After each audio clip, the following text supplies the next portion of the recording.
আমি তোমার গতকালকার CCTV footage দেখেছি। আইনের পোশাক পরে তুমি আইন বিক্রি করছো। মানে স্যার। চুপ! এ পোশাক সম্মানের, ঘুষের টাকায় বিক্রি করার জন্য না। কত টাকায় তুমি তোমার পোশাক বিক্রি করেছো বলো। আমার ভুল হয়ে গেছে স্যার। ভুল? না না না না, এটা ভুল না। এটা তোমার গায়ে জড়ানো পোশাকের সাথে বিশ্বাসঘাতকতা। আইন কারো বাবার সম্পত্তি না। পুলিশ প্রশাসন এই ধরনের কোনো কিছু প্রশ্রয় দেয় না। সৎ প্রশাসনই রাষ্ট্রের শক্তি। যে পোশাক পরে আমরা মানুষের কল্যাণে এগিয়ে যাই, বন্ধু হিসেবে মানুষের পাশে থাকি, সেই পোশাককে তুমি টাকার বিনিময়ে বিক্রি করে এই সমাজের কাছে, গোটা জাতির কাছে পুলিশ প্রশাসনকে তুমি প্রশ্নবিদ্ধ করেছো। এই মুহূর্ত থেকে ইউ আর সাসপেন্ডেড। তোমার বিরুদ্ধে ডিপার্টমেন্টাল এনকোয়ারি এবং ফৌজদারি মামলা হবে।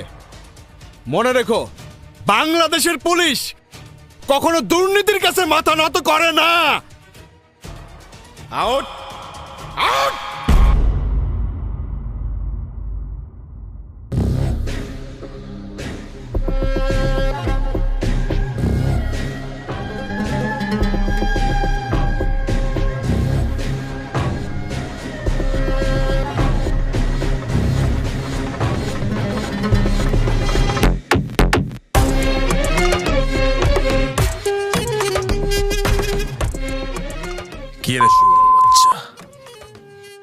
তোর উপর ভরসা কইরা আমার কোটি কোটি টাকার মাল তোর হাতে তুলে দিলাম, আর তুই সে মাল জলে ফেলাই দিয়ে এলি। বস, সবকিছুই ঠিকঠাক আছিল, কিন্তু মির্জা ভাইয়ের লোকের আইসা সবাইরে উদ্ধার করে নিয়ে গেছে। মির্জা ভাই, মির্জা ভাই, মির্জা ভাই, এই আন্ডারওয়ার্ল্ডের মাইয়া সাপ্লাইয়ের মাফিয়া আমি মরঘু আসলাম। এই মির্জা ভাই কেনা বস, আমরা আমাদের জীবন দিয়ে চেষ্টা করছিলাম, কিন্তু আমরা পারি নাই।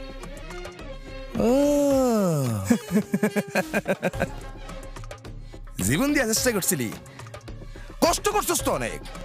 জীবন দিয়ে চেষ্টা করছস, জীবন তো অনেক বড় জিনিস। তোর ওরা এমনি মারতাছস কেন? ভাবছেন অনেক কষ্ট হয়েছে না? আয় ভাবছেন তোর বুকে নিয়ে একটু আদর করে দিয়ে আয় আয়। ভাবছেন জীবন দিয়ে যদি চেষ্টা করি থাকস, তাহলে তোর জীবন নিয়ে আমার সামনে খারাইছস কেন? এই আমার কোটি টাকার মাল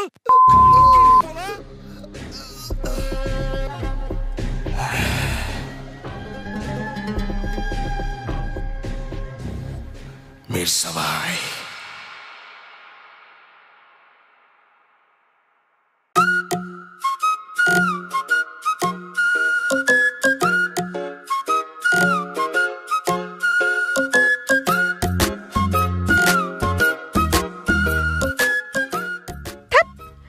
যখনই আমি একটা গুরুত্বপূর্ণ কাজে যাব, ঠিক তখনই আমার স্কুটিটা নষ্ট হতে হবে।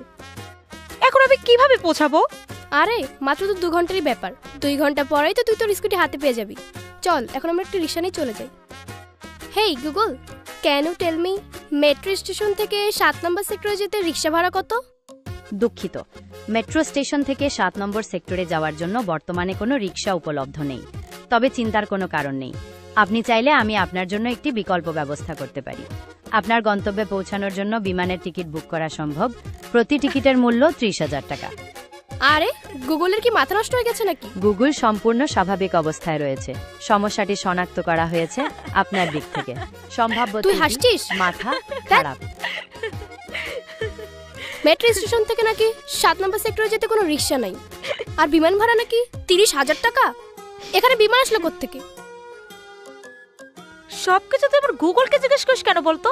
কারণ গুগলই তো আমার বন্ধু। এই যে দেখ, আমি কিছুটা অসুস্থ, আমার মাথা ব্যথা। গুগল বলেছে আমার নাকি মাইল্ড হেডেক, মানে ব্রেইন টিউমার। আচ্ছা, তা গুগল তো করে কি বলেছে? আর বলেছে যদি আমি হাঁচি দেই তাহলে সেটা নাকি রেয়ার ভাইরাস। তা তুই কবে থেকে অসুস্থ? এই তো গতকাল রাত 2টো থেকে। এই, তুই না আমাকে বলেছিলি তুই রাত জাগবি না? তাহলে এত রাতে তুই কি করছিলি? আহা, সেটা তো আমি বলেছিলামই তোকে, কিন্তু আমি ইউটিউবে সার্চ করে দেখছিলাম যে রাত জাগলে কি হয়। তারপর দেখি সব লক্ষণই আমার সাথে মিলে গেছে। আচ্ছা ওয়েট, তুই কি গুগলকে জিজ্ঞেস করেছিলি যে আমার মাথা ধরেছে, আমি কি মারা যাব? হ্যাঁ, সেটা তুই কিভাবে জানলি? তোর মতো গাদি যে এইটা ছাড়া আর কিছু জিজ্ঞেস করবে না সেটা আমার খুব ভালো করেই জানা আছে। হুট করে গুগলকে দেখা যাবে তুই এমন একটা কিছু জিজ্ঞেস করে বসবি আর গুগল তোকে উত্তর দিবে আপনি মারা গেছেন। কিন্তু সেটা গুগলই তো আমাকে বলেছে। এই শোন, গুগল তোকে 5 মিনিটে 5 রকমের রোগ দেখায়। তোর সমস্যা কি জানিস? তোর সমস্যা হচ্ছে অতিরিক্ত গুগলিং সিনড্রোম। আচ্ছা, তাহলে এই রোগের ওষুধটা কি বলতো? এই রোগ থেকে বাঁচার ওষুধ হলো প্রতিদিন 2 বেলা খাবার পর 30 মিনিট মোবাইল চালানো বন্ধ রাখা আর গুগল সার্চ একদম বন্ধ। দে ফোন দে। প্রিয়া, ফোনটা দে না। আহা, আমি একটু গুগলে সার্চ করে দেখি তুই ঠিক বললি কিনা।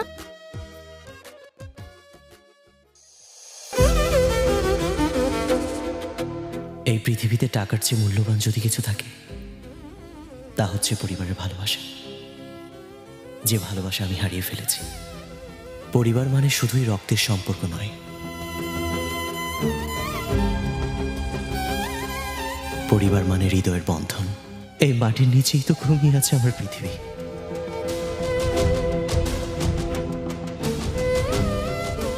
আর আমি জেগে আছি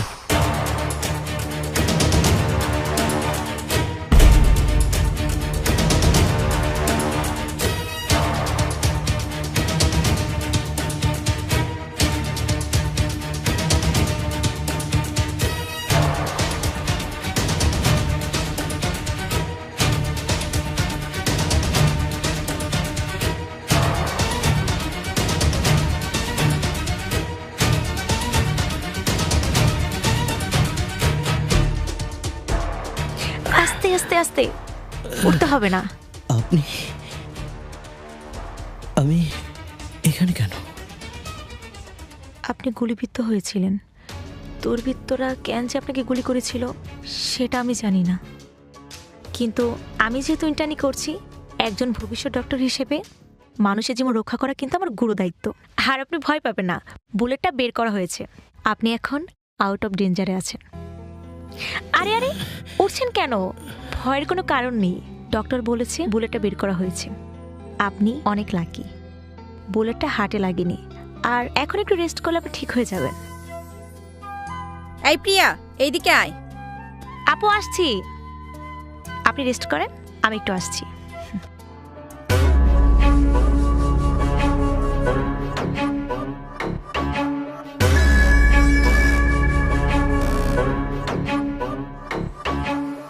কি ব্যাপার আপু, তুমি আমাকে এইখানে টেনে নিয়ে আসলে কেন? তুই জানোস তুই কারে ধরে নিয়ে আসছস? মানে? ও বড় একটা মাফিয়া। আমি নিজের চোখে দেখছি ওকে মানুষ খুন করতে। আর তুই এই জানোয়ারের জীবন বাঁচাইছস? আরে ওদের মতো জানোয়ারদের রাস্তায় পড়ে মরে যাওয়া ভালো। আপু, তুমি সব কি বলছো? একজন মানুষ আমার চোখের সামনে মারা যাবে আর আমি দাঁড়িয়ে দাঁড়িয়ে দেখবো? এটা কি মানুষের কাজ হতে পারে? আমি বোধহয় আপনাদের অনেক বড় সমস্যার কারণ হয়ে দাঁড়ালাম। আমার জীবন রক্ষা করবার জন্য ধন্যবাদ।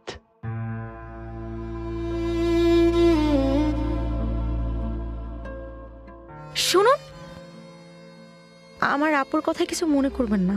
আমার আপুটা না আসলে কিরকমই। It's fine, thank you. আস্তে আস্তে। আহা, আপনি কেন বুঝতে পারছেন না? আপনি এখনো পুরোপুরি সুস্থ না। আমি জানি আমার আপুর কথায় রাগ করে আপনি চলে যাচ্ছেন, কিন্তু এই রাগটা আপনার শরীরের জন্য এখন ভীষণ ক্ষতিকর।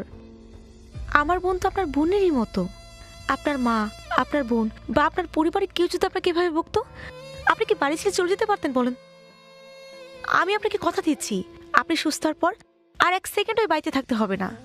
আপনি চলুন, এবার ঘরে চলুন।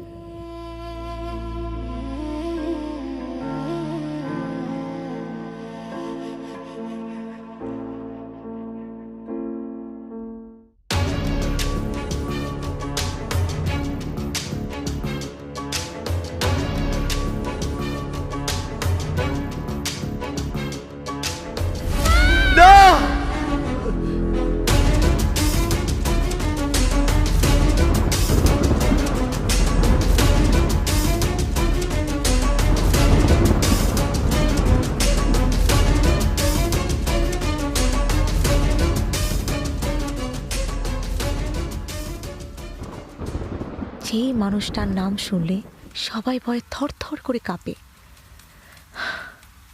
যার সামনে দাঁড়াতে ভয় পায় সেই মানুষটাও নাকি ভয় পেয়ে চিৎকার করে কাঁদে। এটা দেখে আমি সত্যিই খুব অবাক হচ্ছি। আমার জীবনের কালো অধ্যায়গুলো দুঃস্বপ্নের মতো, যা প্রতিনিয়ত আমাকে তাড়া করে বেড়ায়, আমাকে ঘুমাতে দেয় না। আমার মনের ভেতর আমি অনেক চাপা কষ্ট লুকিয়ে রেখেছি। হয়তো সে কষ্টগুলো আর সয়ে উঠতে পারছে না, আর তাই তো কষ্টগুলো আমাকে প্রতিনিয়ত অভিশাপ দিচ্ছে। আমার কাছে মুক্তি চাইছে, কিন্তু আমি যে মুক্তি দিতে পারবো না। আমি যে আমার জীবন থেকে সেই কালো অধ্যায়গুলোকে মুছে ফেলতে পারবো না।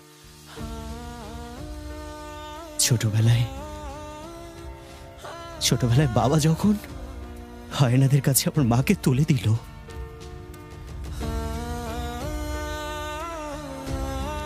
আমার এই 2 হাত দিয়ে আমি আমার বাবাকে শেষ করে দিয়েছিলাম।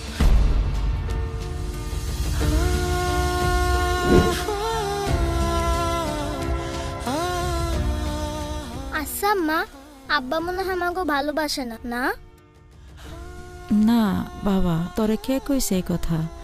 তোর আব্বাই তোরে আমারে অনেক ভালোবাসে। দূর, তুমি মিছা কথা কও।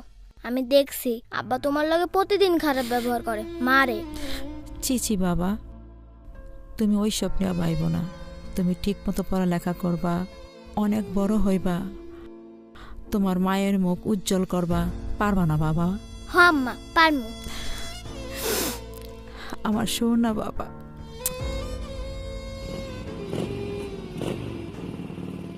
এই জান্নাত, আরে এত তাড়া কিসের? তুই জানোস না গার্মেন্টস ছুটি হওয়ার পর এই সময় তোর জন্য আমি অপেক্ষা করি। এমন করলে চলে? দেখ, তোর লাগে আমার পরানটা ছটফট ছটফট করতেই থাকে। আপনার না কতবার বলছি যে আপনি আমারে বিরক্ত করবেন না, কথাটা আপনার কানে যায় না? সুন্দরী কিচ্ছু বোঝে না। আরে টাকা তো আমি দিব, গার্মেন্টস এসে বহুত আরামেই থাকবি। হ্যাঁ, মাত্র তো 1 রাতের ব্যাপার।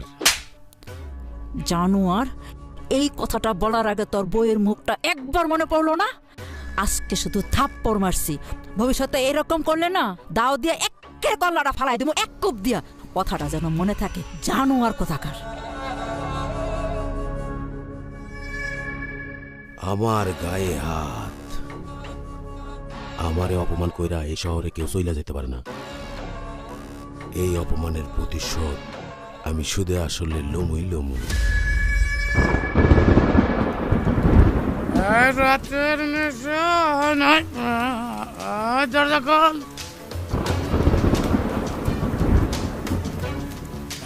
তুমি আজকে বাড়িতে মদ খাই আইছো? হ্যাঁ, খাইছি। আমার পোলার সামনে আমি কোনো মদ ঘুরে যেতে দেবো না। বেরাও, বাড়ি থেকে বেরাও। আমার বাড়ি, আমার আমার বাড়ি থেকে ছাড় বলতেছি।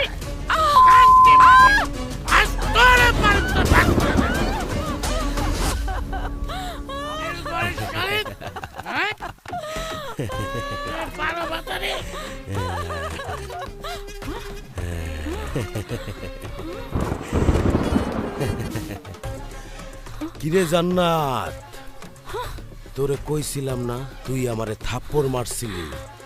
এই শহরে আমার গায়ে কেউ থাপ্পড় মাইরা আরামে থাকবো, এটা তো হইবার পারে না। আম্মা, আঙ্গুলটা সোজা রাখছিলাম, কাম হইল না। যে আঙ্গুলটা বাঁকা করলাম, সুসুর করে বুকে আয়া পড়লি।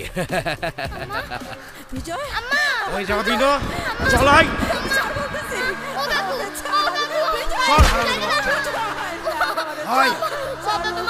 চল, আয়।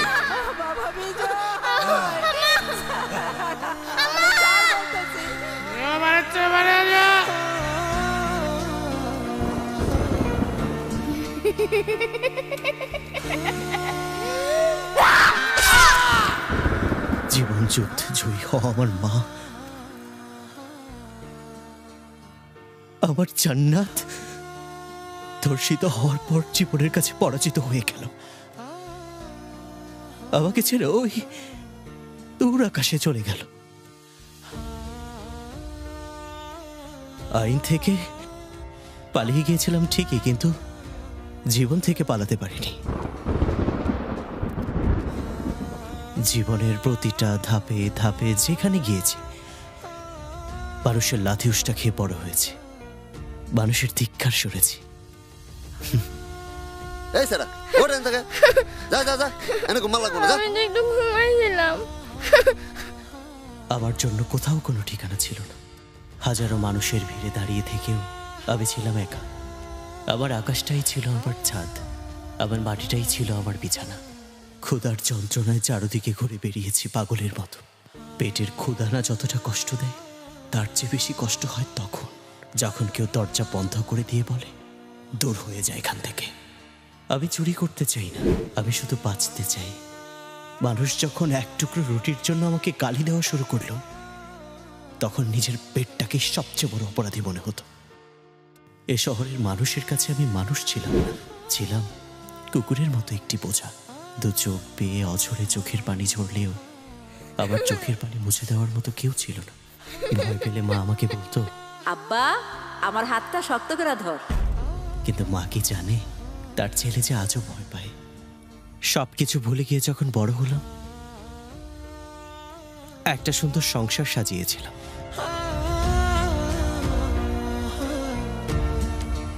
যেখানে ছিল আমার স্ত্রী আর আমার বেঁচে থাকার একমাত্র অবলম্বন আমার জান্নাত। এ দুজন মানুষকে কেন্দ্র করেই শুরু হয়েছিল আমার নতুন জীবনের সূচনা। আর ঠিক তখনই আবির্ভাব হয় রঘু আসলামের।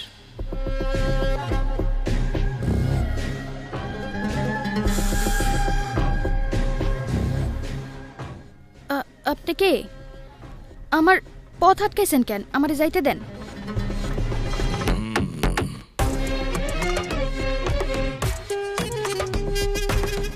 দুনিয়ার সব চাইতে দামি গন্ধ কি জানো? মায়া মাইশের শরীরের গন্ধ। তোমার শরীরের গন্ধটা আমার খুব মজা লাগছে। তোমার আমার গায়ে মাখতে চাই। অসভ্য কোথাকার। উফ,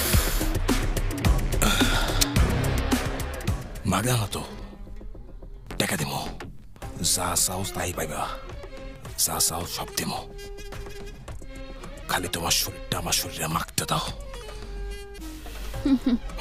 গায়ে মাখাবি না? সব দিবি না?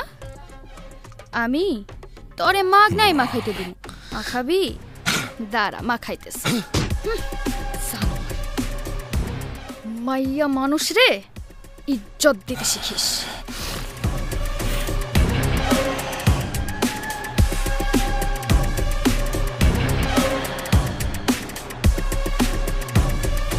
আম্মু আমি তাহলে কাজে যাই। হ্যাঁ না, আমি তোমার যাইতে দিব না। এই কই গেল? একটু তাড়াতাড়ি আসো না। একটু দাঁড়াও, আইতাছি। আমার সাথে যাইবা? এই যে লও। দেখো না তোমার মায়া আমারে যাইতেই দিতেছে না। আব্বা কামে যাইবো না? এমন করলে হইব? আসো। আমি যাই আম্মু। হ্যাঁ মায়ারে দেখা রেখো।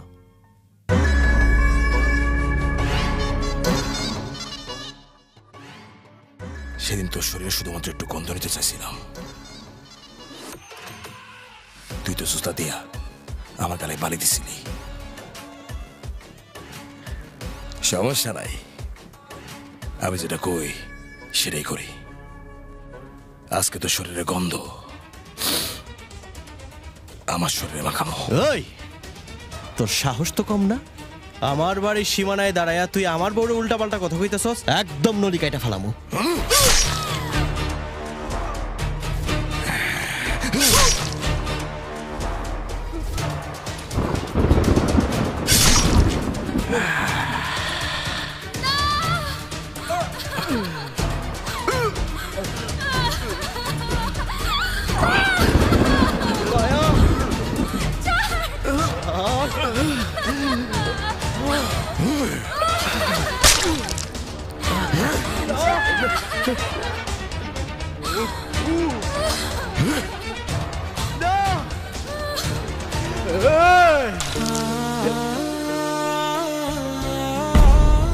অসহায়ের মতো আমার স্ত্রী রঘু আসলামের কাছে তার ইজ্জত ভিক্ষা চেয়েছিল।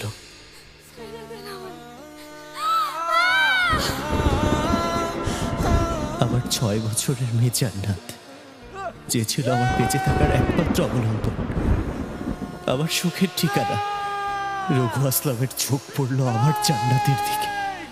ও আমার জান্নাতকেও, আমি সে চিৎকার করেছিলাম, কিন্তু এই পৃথিবীর কোনো মানুষ আমার আত্মনাদ শোনেনি। কেউ শোনেনি, কেউ না।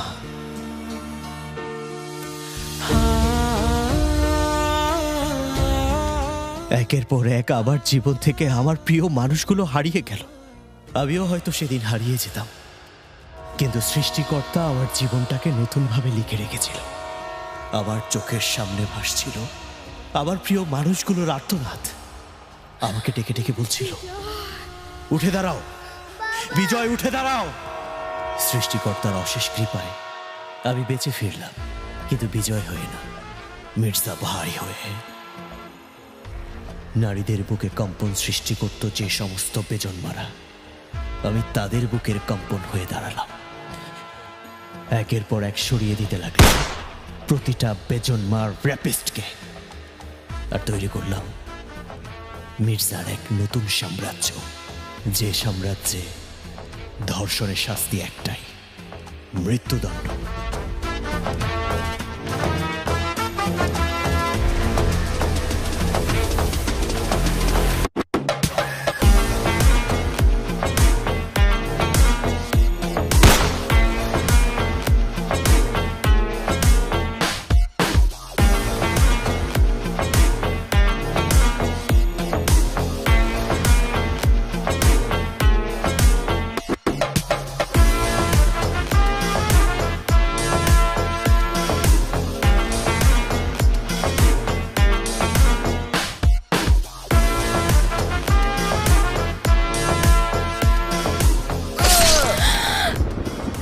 যেজন হারায় সেই জানে প্রিয়জন হারানোর বেদনা যে কি।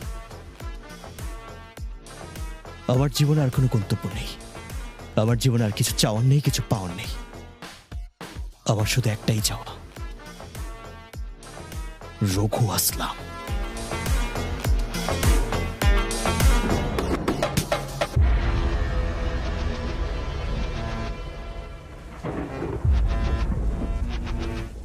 মানুষটা নিজের বুকের ভেতর কতটা যন্ত্রণা লুকিয়ে রেখেছে,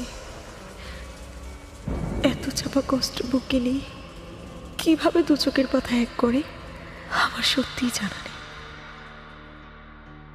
এই বিজয় যতবার মৃত্যুর মুখে ঢলে পড়েছে, সৃষ্টিকর্তা কোনো না কোনো উসিলায় আমাকে এই পৃথিবীতে বাঁচিয়ে রেখেছে।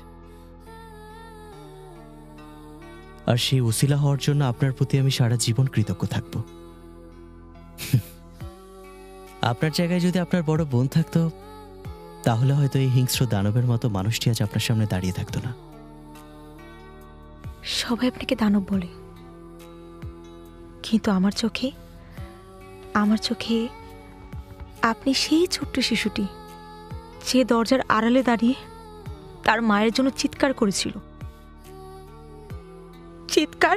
তার স্ত্রী ও কন্যা সন্তানের জন্য, আর প্রতিজ্ঞা করেছিল আর কোনো দিন কোনো মা বোনকে সে কাঁদতে দেবে না।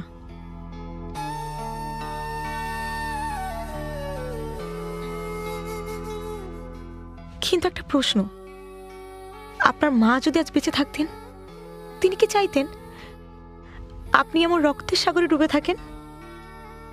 আপনার সামনে যে মানুষটা দাঁড়িয়ে আছে, সেই মানুষটা তার বুকে এক পাহাড় সমান কষ্ট নিয়ে বেঁচে আছে,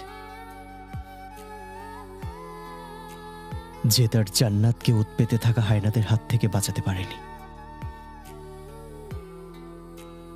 একজন আহত মানুষ, যে ন্যায় বিচারের জন্য পথে পথে ঘুরে শূন্য হাতে ঘরে ফিরে আসে, সেই মানুষটা না ভুল পথ বেছে নেয়। আমি শুধু এমন একটা পৃথিবী বানাতে চেয়েছি যেখানে আমার জান্নাতের মতো আর কোনো মা বোনকে জীবন দিতে না হয়। আর সেজন্য প্রতিশোধ না, আপনি পরিবর্তন হতে পারেন। আপনাকে দেখে না আমার খুব ভয় হচ্ছে, কারণ আপনি এভাবে নিজেকে শেষ করে ফেলবেন।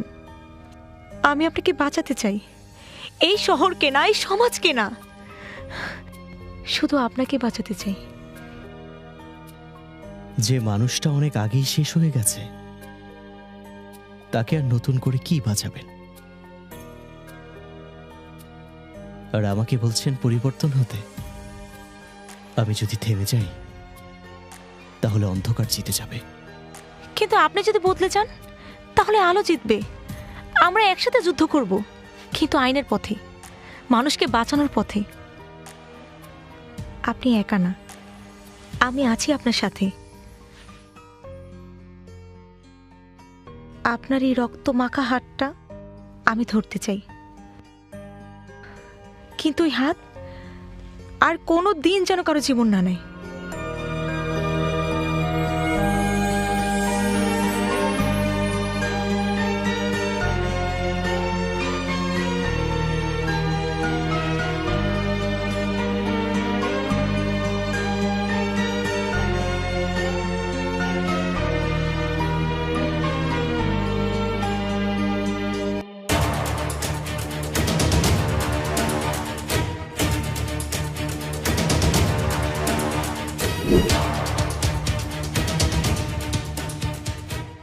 তুই সত্যি কইতাছস কালকে মির্জা ভাই তার মায়ের কবর জেরত করতে যাইব, তাই তো? হ বস, আমি সত্যিই কইতাছি। আপনি আমার বিশ্বাস করতেছেন না? আমি মির্জা ভাইয়ের সব থেকে কাছের লোক। উনি কালকে উনার মায়ের কবর জিয়ারত করতেই যাইব। মির্জা ভাই, আফসোস রঘু আসলামের লোকে তোর সাক্ষাৎটা হইল না। কালকে তুই তোর মায়ের কবর জিয়ারত করতে যাবি না, যাবি নিজের কবরে।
Every step I dominate, fire in my veins, share my fate I generate. Money talk loud, all the broke thoughts evacuate. Style so cold, whole beats start to levitate. Crown on my mind, I don't wait for a throne. From the block to the top, I built this on my own. Every bar, heavy weight, get my words made of stone. When I walk in the light, all the shadows get thrown.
বিজয়, মির্জা ভাই,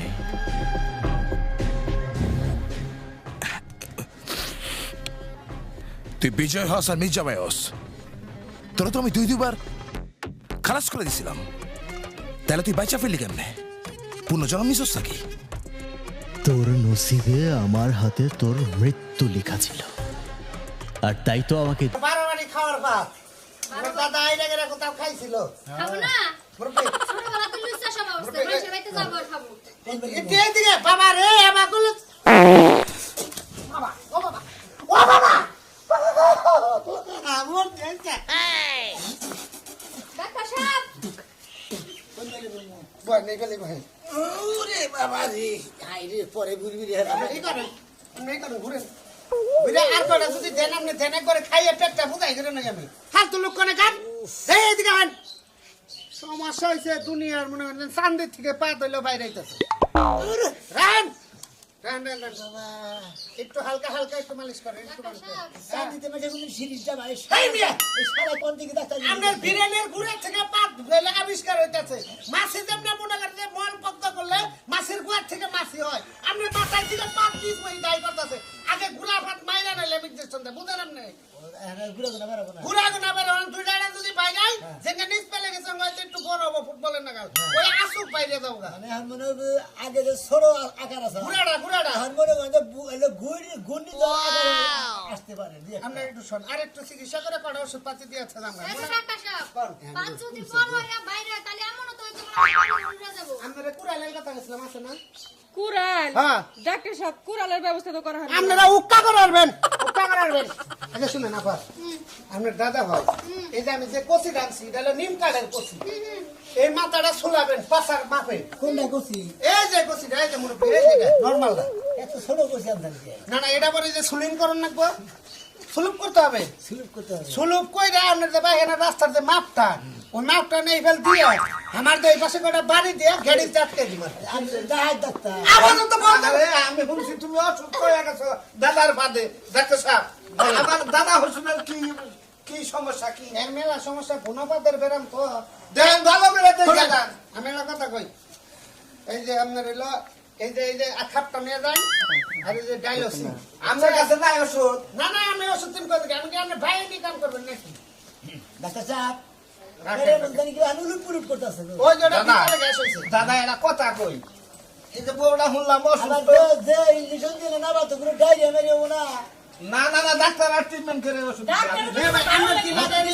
আমার দাদা একটু একটু চুপ থাকে আস্তে একটু চুপ থাকে এই যে একটু এই যে এই মালটা না না না দাদা একটু ঘুরে একটু ঘুরে তোর একদম কি নোট করছিস কি করে না পাছায় মতো গুলি মেশে ই দেয় ওষুধ দেয় আরে পাঁচ বন্ধ দিকে দাদা ওষুধ আপনি উলেন ডাক্তার ট্রিটমেন্ট আপনার ভালো লাগবে না আমি ডাক্তার সাহেব আপনি ধরেন আমি দিতাছি ওরে দিন না ও বন্ধ দিবেন না না ওভাবে দিবেন না দিন না দাদা আপনি ডাক্তারের কথা শুনে দেখে এবার করে পাইরা আপনি নাতি না মাইরা আবার তো ঘুরা বাদ গুনা এটা খামাইছিল তাকে সব দিব আবার আসি বলবে চিন্তা করেন না বাবু বাবু দেই হইছে সারা হ্যাঁ আচ্ছা আমি ঘরে গেলাম খাবার দাবারের ব্যবস্থা করি দুলাভাই ওষুধ এই কেমন করে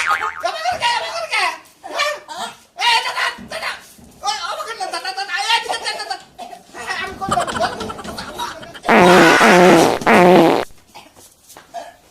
কি ব্যাপার শব্দ নাই কে কাটা কোনে আছো দুলাভাই কি জানো ওষুধ দিয়ে গেছে একবার ব্যাগ পাতে ময়া করে অনেক খাওয়া করে ওই কেসে বাকি ওই কেসে হ্যাঁ বলছে বলো কি এটা কি রকম করছ আইসে বাদ দিছি বা তানাজার কি আরিবা দান দাদা দাদা করি না তোর স্বামী মরে গেছে তোর ভালো দিকে একটা নরসা দিকে বিয়ে দিবনি আমার পা তার কাম না দাদা কি রকম করলা আমার পা দেহ ডাক্তার বন্ধ হয়ে গেছে এই পা দাবা যখন চালু হইছে সেই মনে করে আরো যে কোয়াটা ওখানে এই হুমুন্দির বউ বাথরুম থেকে দাও না এই নাতি জামানে মায়া নিলা এর কি মারা গেছে